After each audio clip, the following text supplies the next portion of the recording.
Welcome back to our series on the history of classic video games. Today we'll be taking a deep dive into the multiplayer add-on for Return to Castle Wolfenstein, Enemy Territory. Released in 2003, Enemy Territory was a groundbreaking game that revolutionized the multiplayer shooter genre. It was a critical and commercial success, and its impact on the industry is still felt today. The story of Enemy Territory begins in the late 1990s, when ID Software was working on the sequel to its groundbreaking game, Quake. One of the designers, Graham Devine, had always been a fan of multiplayer games and suggested making a standalone multiplayer game that could be released for free.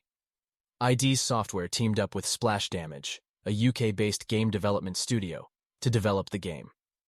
The developers wanted to create a game that was both team-based and objective-based, with players working together to complete missions and objectives. Enemy Territory was a multiplayer-only game that had players fighting in matches across a variety of maps. The game featured two teams, the Allies and the Axis. Each team had a set of objectives they had to complete to win the match. The game featured a variety of classes, each with its own unique abilities and weapons. Players could choose to be a medic, a soldier, a field ops, an engineer, or a covert ops. The game also had a system of experience points, which allowed players to level up and unlock new abilities and weapons. The game's graphics were top-notch for the time, and the game's designers made good use of lighting and sound effects to create a tense and atmospheric game. The game also had a variety of maps, from urban cityscapes to rural countryside. As we mentioned earlier, Enemy Territory was born out of a collaboration between ID Software and Splash Damage. The idea of creating a standalone multiplayer game that could be released for free was a bold move, but it proved to be a smart one. The game was based on the ID Tech 3 engine, which had been used in previous games like Quake 3 Arena and Return to Castle Wolfenstein. However, the developers made significant modifications to the engine to suit the needs of the game. One of the major changes was the addition of a class system. Each class had its own unique abilities and weapons, and players could choose to be a medic, a soldier, a field ops, an engineer, or a covert ops. This added a level of strategy to the game, as players had to work together to complete objectives. The game's experience point system was another innovation. Players could earn experience points by completing objectives and killing enemy players, which allowed them to level up and unlock new abilities and weapons. The game was set in World War II, and players could choose to play as either the Allies or the Axis.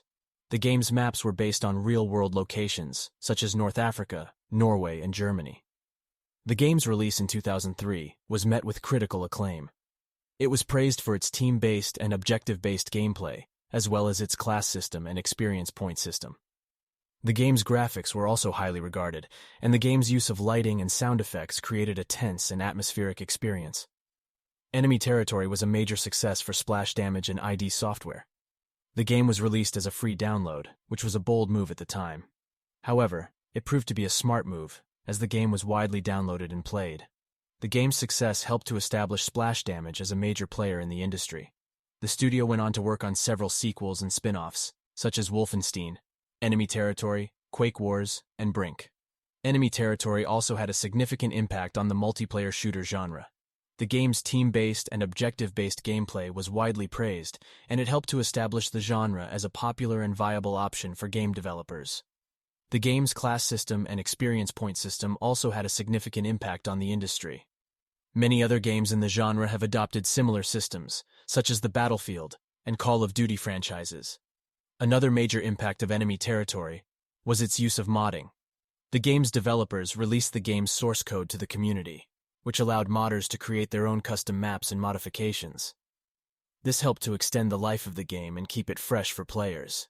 One of the most popular mods for the game was ET Pro, which was created by a group of modders led by a player named Bonnie. ET Pro made significant changes to the game, such as improving the hit detection and adding new features like voice chat. ET Pro became the standard for competitive play and is still used today in tournaments and leagues. Enemy Territory was a groundbreaking game that had a significant impact on the industry.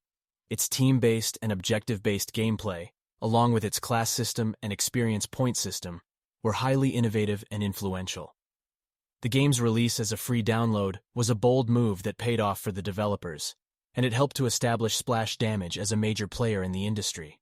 The game's impact on the multiplayer shooter genre is still felt today, and many of its ideas and mechanics have been adopted by other games in the genre. Enemy Territory is a classic game that remains highly regarded by gamers and game developers alike.